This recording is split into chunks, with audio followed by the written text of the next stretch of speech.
பேசலாம் சார். முதல் கட்ட கருத்தை எடுத்துக்கிறேன். அரவிந்த் பேசிட்டு உங்கள்ட்ட வந்துடுறேன். அரவிந்த், என்ன நடந்துட்டு இருக்குன்னு பாக்குறீங்க?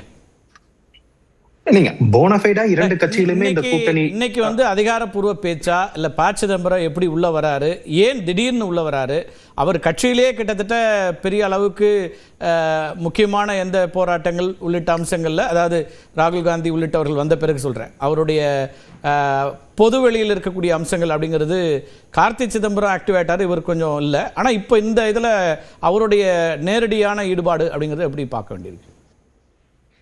நீங்க ப. சிதம்பரம் காங்கிரஸ் கட்சியோட மூத்த தலைவர்களில் ஒருவர். இன்னமும் சிடபிள்யூசி காங்கிரஸ் கட்சியோட காரிய கமிட்டி கூட்டத்துல அவரும் ஒரு நிரந்தர உறுப்பினர். எனவே அவரோட ஸ்டேச்சரை நாம யாரும் இங்க கொஸ்டின் பண்ண முடியாது. அவரு ஏன் இந்த இந்த இந்த ஒரு பேச்சுவார்த்தைக்கு நடுவில் ஏன் உள்ள வராருனா, ஏன் இன்வால்வ் ஆகுறாருன்னா, கர்கே காங்கிரஸ் கட்சியோட தேசிய தலைவர் கர்கே சிதம்பரத்தை அழைத்து, நீங்கள் அவரோட அறிவுறுத்தலின் பேரில் தான் இன்றைய தினம் ப. சிதம்பரம் திமுக தலைவரையும் தமிழக முதலமைச்சரையும் சந்தித்திருக்கிறார். எனவே இது ஒரு அன்அபிஷியல் டெலிகேஷன் நம்ம தான் சொல்ல முடியாதுங்க, ஒரு அபிஷியல் டெலிகேஷன் தான். ஒரு பேச்சுவார்த்தைக்கான ஒரு குழு அமைக்கப்பட்டிருந்தாலும் அந்த குழு அந்த பேச்சுவார்த்தையை சுமூகமாக நடத்த முடியவில்லை. எனவே கர்கேவோட அறிவுறுத்தலின் பேரில், காங்கிரஸ் கட்சியோட தேசிய தலைவர் அவரோட அறிவுறுத்தலின் பேரில் ப. சிதம்பரம் இன்றைய தினம் திமுக தலைவர் அவரோட தூதுவர் அப்படின்னு சொல்லலாமா, இல்ல சோனியா அவர்களுடைய தூதர்னு சொல்லலாமா? அதை எப்படி புரிஞ்சுக்கலாம்? அல்லது ரெண்டு பேரும் கர்கே சோனியா காந்தி ரெண்டு பேருமே இதுல ஒரே லைன்ல தான், ஒரே பேஜ்ல இருக்க மாதிரி தான் தெரியும். சோனியா காந்தியும் கர்கேயும் அதில் ஒரு கருத்து வேறுபாடு இருப்பதாக தெரியவில்லை. இரண்டு பேரையும் பொறுத்தவரை இந்த கூட்டணி தொடர வேண்டும் என இருவரும் நினைக்கிறார்கள். போனஃபைடா டிஎம்கேவும் இந்த கூட்டணி தொடரணும்னு நினைக்கிறாங்க. சோ அந்த இன்டென்ட்ல காங்கிரஸ் கட்சியோட தேசிய தலைமையும் திமுக தலைமையும் ஒரே அணியில் இருக்க வேண்டும் என நினைக்கிறார்கள். அது மாற்று கருத்து கிடையாது. ஆனால் இதுல சிதம்பரத்தை அனுப்புறதுலேயே அந்த இன்டென்ட் நமக்கு கிளியரா தெரியுது. ஏன்னா சிதம்பரம் திமுக தலைமைக்கு நன்கு பரிச்சயமானவர். திமுக தலைமை ஒரு இரண்டு பேருமே பரஸ்பர மரியாதை கொண்டு உள்ளவர்கள். எனவேதான் சிதம்பரத்தை இந்த பேச்சுவார்த்தைக்கு அனுப்புகிறார்கள் என்பதுதான் தெளிவாக தெரிகிறது. இந்த பேச்சுவார்த்தையில் நமக்கு இன்றைய தினம் நடந்த நமக்கு கிடைத்த தகவலின்படி, காங்கிரசும் அவர்கள் கேட்ட எண்ணிக்கையிலிருந்து காங்கிரசும் சற்று இறங்கி வந்திருக்கிறார்கள். திமுக கொடுக்க இருந்த தொகுதியிலிருந்து திமுகவும் சற்று அதிகரித்திருக்கிறார்கள். ஆனால் இரண்டு பேருமே ஒரு மிடில் கிரவுண்டுக்கு தற்போது வரை வர முடியவில்லை. காங்கிரஸ் கீழறங்கி வந்தாலும் திமுக எண்ணிக்கை அதிகரித்திருந்தாலும் இந்த மிடில் கிரவுண்ட் தற்போது வரை எட்ட முடியவில்லை என்ற காரணத்தினால்தான் இந்த பேச்சுவார்த்தை இன்றே முடியவில்லை. ஆனால் இன்று இரவும் இந்த பேச்சுவார்த்தை தொடரும் என்றுதான் எதிர்பார்க்கப்படுகிறது. குறிப்பாக திமுக தலைவர் அவர் எண்ணிக்கையை கொடுத்திருக்கிறார். காங்கிரஸ் தலைவர்கள் ப. சிதம்பரம், செல்வ பிரதியும் தங்களுடைய தேசிய தலைமையுடன் கலந்தாலோசித்து மீண்டும் இந்த தாங்கள் திரும்புவதாக தெரிவித்திருக்கிறார்கள். தற்போது ஒரு நிகழ்ச்சி இல்ல நிகழ்ச்சியில் செல்வ பிரந்தையோட இல்ல நிகழ்ச்சியில் அனைத்து தலைவர்களும் ஒன்றாக கலந்து கொண்டிருக்கிறார்கள். அங்கும் இது தொடர்பான பேச்சுவார்த்தை நடைபெறும் என்றுதான் தெரிகிறது. திமுகவை பொறுத்தவரை ஒரு ராஜ்யசபா இடத்தை, ஒரு மாநிலங்களவை தொகுதியை காங்கிரசுக்கு ஒதுக்குவதாக தெரிவித்திருக்கிறார்கள். எனவே உடனடியாக காங்கிரஸ் அதற்கான பெயரையும் அறிவிக்க வேண்டும் என வேட்புமனு தாக்கல் செய்வதற்கு 5ஆம் தேதி தான் கடைசி நாள். எனவே அந்த ஒரு டெட்லைனும் இருப்பதன் காரணமாக இந்த பேச்சுவார்த்தை இன்று இரவோ அல்லது நாளை காலைக்குள்ளாகவோ ஒரு இறுதி கட்டத்தை எட்டும் என்றுதான் எதிர்பார்க்கப்படுகிறது. இப்ப இதுல பேசுவதில் இப்ப வேற யார், இப்ப இன்னைக்கு ஒரு வீடியோ கான்ஃபரன்சிங்லயும் இது பற்றி விவாதிச்சிருக்காங்க இல்லையா? இப்ப ராகுல் காந்தியோ அல்லது கிரீஷ் சோடங்கர், கிரீஷ் சோடங்கர் தான் இது வரைக்கும் பேசிட்டு இருக்காரு. அவருக்கு பதிலா இப்ப ப. சிதம்பரம் வந்திருக்கிறாருன்னு சொல்லணுமா, அல்லது இடைக்காலமா இதை பேசுறது அப்படின்னு இதை பார்க்கணுமா? இல்லைங்க, கிரீஷ் சோடங்கருக்கு பதிலா ப. சிதம்பரம் வந்தாலும் சொல்ல முடியாது. இதை ஒரு சப்ளிமெண்ட் பண்ண, இந்த பேச்சுவார்த்தையை சப்ளிமெண்ட் பண்ண, இருக்க டிஃபரன்சஸ் ஐநோட் பண்ண ப. சிதம்பரம் வந்ததாக பார்க்கணும். இதற்கு முன்பாக கனிமொழியும் ராகுல் காந்தியை சந்தித்ததை நாம் அறிந்திருந்தோம். எனவே ஒரு பேக் சேனலிங் அல்லது ஒரு ஒரு ஃப்ரெண்ட்லி ஃபேஸ் அனுப்பிச்சு இருக்கிற டிஃபரன்சஸ் ஐநோட் பண்ணுவதற்காக திமுக இதுக்கு முன்னாடி கனிமொழி அனுப்பிச்சிருந்தாங்க. தற்போது காங்கிரஸ் ப. சிதம்பரத்தை அனுப்பியதாகத்தான் பார்க்க முடியுது.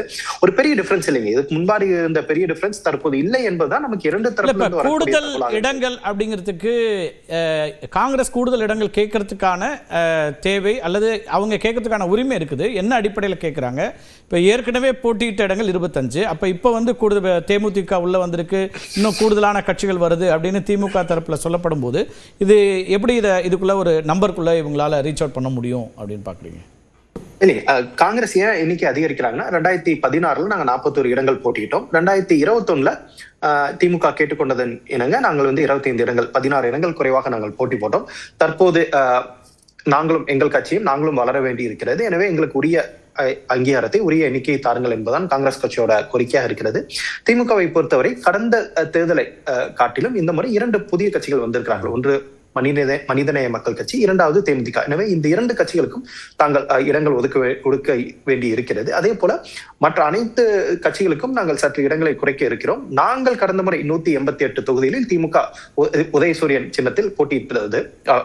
எல்லாம் உதயசூரியன் சின்னமாக 188 இடங்கள் போட்டிட்டு இருந்தோம். அதில் நாங்களும் குறைத்துக் கொள்ள இருக்கிறோம். எனவே நீங்களும் கொஞ்சம் அட்ஜஸ்ட் பண்ணுங்க. உங்களோட லாங் ஸ்டாண்டிங் ரிலேஷன்ஷிப்காக நான் உங்கள் எண்ணிக்கையை குறைக்க போவதில்லை. ஆனால் கடந்த முறை 25 இடத்திலிருந்து 2-3 இடங்கள் தான் எங்களால் அதிகமாக கொடுக்க முடியும் என்பதுதான் திமுகவுடைய நிலைப்பாடாக இருக்கிறது. காங்கிரஸ் கட்சி தலைவர்கள் எங்களுக்கு இன்னும் கொஞ்சம் அதிகமா வேணும்னு கேட்கிறாங்க. சோ அதுலதான் ஒரு ஹர்டல்ங்கிறது அந்த 2-3 இடங்கள்ல தான் ஒரு பெரிய டிஃபரன்ஸ் இல்லைங்க. நமக்கு கிடைத்துள்ள தகவல் படி 2-3 இடங்கள்ல தான் ஒரு காங்கிரஸ் கட்சிக்கு நீங்க வந்து லாங் ஸ்டாண்டிங் ட்ரஸ்டட் அலை அப்படிங்கிறதுல மாற்று கருத்து இல்லை. இப்போ விடுதலை சிறுத்தைகளோ இடதுசாரிகளோ இவங்களும் 3 எலெக்ஷனாக தொடர்ச்சியாக இருக்கும்போது அவங்களும் இப்போ கூடுதலான எண்ணிக்கை எதிர்பார்க்க மாட்டாங்களா? காங்கிரஸுக்கு கூடுதலான எண்ணிக்கை அப்படின்னா இவங்களுக்கு அந்த எதிர்பார்ப்பு வராதா? இல்லைங்க, திமுக தலைமை காங்கிரஸ் தலைவர்களிடம் இன்றைய தினம் சொன்ன பதிலும் இதேதான். நீங்க சொன்ன எக்ஸாக்ட் அதே ஒரு ரெஸ்பான்ஸ் தான் திமுக தலைமை கொடுத்திருப்பதாகத்தான் காங்கிரஸ் தகவல்கள் நமக்கு தெரிவிக்கின்றன. ஏன்னா உங்களுக்கு அதிக இடங்கள் கொடுத்தா இருக்கக்கூடிய மற்ற கட்சிகளுக்கும் நாங்கள் மற்ற கட்சிகளும் அதிக இடம் கேட்பார்கள். எனவே தற்போதைய கால சூழ்நிலையும் நாம் கருத்தில் கொள்ள வேண்டும். எனவே இது வந்து நீங்க ஒரு ஹியூஜ் டிமாண்டா நீங்க வைக்கக்கூடாது அப்படிங்கறதுதான் திமுகவோட பதிலாக இருந்திருக்கிறது. எனவே 2 தரப்புமே கலந்து ஆலோசித்து விட்டு மீண்டும் நம்ம பேசிக்கொள்ளலாம் என தெரிவித்திருக்கிறார்கள். எனவே நேற்றைய தினம் கம்பேர் டு எஸ்டர்டே இன்னைக்கு ஒரு ஸ்லைட் இம்ப்ரூவ்மெண்ட் இருப்பதாக தெரிகிறது. ஆனால் இருந்தாலும் அந்த இறுதி கட்டத்தை எட்டவில்லை. இப்போ வந்து நீங்கள் என்ன சொல்கிறீங்கன்னா டெட்லாக் இல்லை, அடுத்த கட்டத்தை நோக்கி நகர்ந்துருக்குது. ஒரு எண்ணிக்கை அளவில் சிறிய எண்ணிக்கையில் பிரச்சனை இருக்குது, ஆனால் அது ஒரு பாசிட்டிவ் அடுத்த கட்டத்தை நோக்கி நகருங்கிறீங்க. இப்போ 2 பத்திரிகையாளர்களுடைய பார்வையிலேருந்து ஒரு கேள்வி எனக்கு இருக்குது. திரு பிரியன் சொன்னதுலேருந்து அவர் வந்து இதில் கார்கே அதே போல் சோனியா காந்தி இவங்க ஒரு பக்கம் டெசிஷன் எடுக்கிறாங்க. ராகுல் காந்தியோட வாய்ஸாக இவர் சோடங்கர் இருந்தார் அப்படிங்கிறாரு. திரு டிஆர்கே என்ன சொல்கிறாருன்னா அப்படி 2 வாய்ஸ் 3 வாய்ஸ்லாம் இல்லை, காங்கிரஸ் ஒன்று தான், ஸ்ட்ராட்டஜியாக மேபி இருக்கலாம் அப்படிங்கிற ஒரு பாயிண்ட் ஆஃப் வியூ வைக்கிறாரு. இது அப்படி தான் பார்க்கணுமா? நீங்கள் எப்படி பார்க்குறீங்க? ஏன்னா இது வந்து ஒரு காங்கிரஸ் அப்படி நம்ம பிரிக்க முடியுமா? எல்லாரும் ஒரே முடிவாக தான் இருக்க முடியும். ராகுல் காந்தி தான் அடுத்த கட்ட தலைவர். அஃப்கோர்ஸ் தலைவர் கார்கே இருந்தாங்கனாலும் எதிர்கட்சி தலைவராக அவர் தான் இருக்கார். அப்படின்னா அவருடைய நாலேஜ் இல்லாமலோ அவருடைய ஒப்புதல் இல்லாமலோ இது நடக்க முடியுமா இந்த சந்திப்பு? இந்த விவகாரத்தில் நான் சற்று கல நிலவரம் நமக்கு 2 தரப்புல பேசினதன் மூலமா நமக்கு கிடைத்த தகவல் என்னன்னா ஒரு சிறு கருத்து வேறுபாடு காங்கிரஸ் தலைமையில் இருப்பதாக நமக்கு தெரிகிறது. இது இங்கேயும் கிடையாது. நீங்க ஹரியானால எடுத்துக்கணும்னா ஹரியானா சட்டமன்ற தேர்தலில் ராகுல் காந்தி ஆம் ஆத்மி கட்சியுடன் கூட்டணி அமைத்தே ஆக வேண்டும் என மிகவும் தெளிவாக இருந்தார். கூட்டணி பேச்சுவார்த்தை நடைபெற்றது. ஆனால் அங்க இருக்கக்கூடிய மாநில தலைமை இல்லை, ஹுடா தலைமையிலான கட்சி காங்கிரஸ் கட்சி அங்கு இல்லை, ஆம் ஆத்மி கட்சியுடன் கூட்டணி வேண்டாம் ஒரு மிகவும் ஆணித்தனமாக இருந்ததன் காரணமாக கூட்டணி அங்கு நடைபெறவில்லை. எனவே காங்கிரஸ் கட்சியிலே அந்த ஒரு கருத்து வேறுபாடு இருக்கு. தமிழ்நாட்டிலையும் சரி, கர்கே சோனியா காந்தி திமுகவை விட்டு சென்று விடக்கூடாது என்பதில் மிகவும் தெளிவாக இருக்கிறார்கள். அவர்களை பொறுத்தவரை தாவேக்கா நமக்கு எத்தனை இடங்கள் கொடுத்தாலும் அது நம்மளால எம்எல்ஏவா கன்வெர்ட் பண்ண முடியுமாங்கிற ஒரு சந்தேகம் காங்கிரஸ் கட்சியோட 2 தலைவர்களுக்குமே இருக்கிறது. ஆனால் ராகுல் காந்தியை சுற்றி இருப்பவர்கள் இல்லை, தாவேக்காவுக்கு போனா கட்சியை வளர்த்த முடியும், ஒரு யங் பிளட் வந்து ஒரு புது ஒரு டிராக்ஷன் கிடைக்கும் அப்படிங்கிறது அவங்களோட கருத்தா இருக்கு. எனவே அங்க ஒரு ஸ்லைட் ஒரு வேரியன்ஸ் ஒரு டிஃபரன்சஸ் ஆஃப் ஒபினியன் இருப்பதன் காரணமாக தான் சோடங்கர் இத்தனை நாள் பேசிட்டு வந்த சோடங்கருக்கு பதிலாக இன்றைய தினம் ப. சிதம்பரம் வருகிறார். ப. சிதம்பரம் தற்போது வரை இந்த விவாதத்தில் தலையிட்டதில்லை. ஆனால் இன்றைய தினம் கர்கே ஆலோசனைக்கு பிறகு, இன்றைய காலை நடந்த அந்த விர்ச்சுவல் மீட்டிங்க்கு பிறகு ப. சிதம்பரம் திமுக தலைமையை சந்திக்க வருவது அங்கு ஒரு சேஞ்ச் ஆஃப் ஸ்ட்ராட்டஜி இருப்பதாக தெரிகிறது. இதனால் சோடங்கருக்கு பதிலாக தற்போது ப. சிதம்பரம் வருவது என்பது வேற ஏதோ இன்டர்வென்ஷன் நடந்ததை நம்ம கணிக்க முடிகிறது. எனவே நமக்கு அதுதான் அவர் ஆல்டர்னேட்டான்னு கேட்டேன் உங்கள்கிட்ட. சோடங்கருக்கு பதிலாக பாசி வருகிறாரா அப்படி? ஏன்னா இப்போ நம்ம வந்து இதை இன்னொரு பக்கம் ஒப்பிட்டு பார்க்கலாம். இன்னொரு தேசிய கட்சி இங்கே அதிமுக கூட்டணி அப்படின்னும் போது அந்த கூட்டணிக்கு வந்து பைஜங் பண்டா தான் முதல்ல இருந்தார் பியூஷ் கோயலுக்கு முன்னாடி. அவரை மாற்றி விட்டு பியூஷ் கோயல் வந்தார். அதுக்கு பிறகு ஒரு பேச்சுவார்த்தைகள் நடந்தது, அதெல்லாம் பார்த்தோம். அப்போ ஒரு கூட்டணியும் உறுதியானது. இப்போ இங்கே அப்படி எந்த மாற்றமும் நடைபெறவில்லை அப்படிங்கிறதுலேருந்து இதில் என்ன எப்படி புரிஞ்சுக்கணும்னு நான் கேட்குறேன். இல்ல, அங்க மாற்றம் நடந்துச்சுன்னா இன்சார்ஜா அவரை போட்டிருந்தாங்க. ஒரு அப்பாயிண்டட் ரிட்டன் அப்பாயின்மெண்ட் ஆர்டர்ல இன்சார்ஜா பைஜன் பாண்டாவை போட்டிருந்தாங்க. அதுக்கப்புறம் அவரை மாத்தி பியூஷ் கோயல் போட்டிருந்தாங்க. இங்க தமிழ்நாடு காங்கிரஸ் கமிட்டியோட இன்சார்ஜா இன்னமும் கிரீஷ் சோடங்கர் தான் இருக்காரு. அந்த குழுவோட தலைவராகவும் இன்னும் கிரீஷ் சோடங்கர் தான் இருக்காரு. அதுல எந்த மாற்று கருத்தும் கிடையாது. ஆனா இருக்கக்கூடிய அந்த கே.சி. வேணுகோபால் கடந்த முறை வந்துட்டு போனார். KC. Venugopal is not part of the committee. அந்த கமிட்டியில் இல்ல. இருந்தாலும் காங்கிரஸ் கட்சியோட மூத்த தலைவர், அதனால அவரும் பேச்சுவார்த்தைக்காக வந்ததா தற்போது ப. சிதம்பரத்தையும் அனுப்புறாங்க. எனவே இருக்கக்கூடிய அனைத்து ரிசோர்ஸையும் பயன்படுத்தி இந்த டிஃபரன்சஸ் அயன் அவுட் பண்ணலாம். அதுல இருந்து தான் நான் என்ன கேட்கறேன்னா, இப்ப காங்கிரஸ் கட்சி இந்த டிஃபரன்சஸ் அயன் அவுட் பண்றதுக்கான அட்டெம்ப்ட் எடுக்குதா அப்படிங்கிற கிளாரிட்டிக்கு. ஏன்னா நீங்க வந்து ஷோடங்கர் வந்து இப்போ ஒரு 25 இடம் அப்படின்னு பேசும்போதே வெளிப்படையா அறிவிக்கிறாருங்கிறது அதிருப்தியா திமுக தரப்புல இருந்து சொல்றாங்க. அல்லது அடுத்தடுத்த கட்டங்கள்ல வைக்கப்படக்கூடிய இன்னைக்கு வைக்கக்கூடிய விஷயங்கள் இருந்தும் முதலமைச்சர் பேசிய பிறகு இதெல்லாம் நடந்துச்சு அப்படின்னு சொல்லக்கூடியதெல்லாம் வரும்போது அப்ப எவ்வளவு தூரம் காங்கிரஸ் இதுல கீனா இருக்காங்கிற கேள்வி அடிப்படையா வருதுல, அதுதான் கேட்கிறேன் நான். இல்லைங்க, காங்கிரஸ் அவ்வளவு இன்னும் 2 ஆப்ஷன் இருக்கான்னு கேக்குறேன். இல்லைங்க, காங்கிரஸ் அவ்வளவு சீரியஸா இல்லைன்னா ப. சிதம்பரம் போன்றோர் வந்திருக்க மாட்டாங்க. நீங்க ப. சிதம்பரம் வந்து ஏதோ ஒரு ரூஸ் அல்லது ஒரு மியர் ஸ்ட்ராட்டஜிக்காக ஒரு பானா பயன்படுத்துறதுக்கு ப. சிதம்பரம் ஒப்புக்கொள்ள மாட்டார்.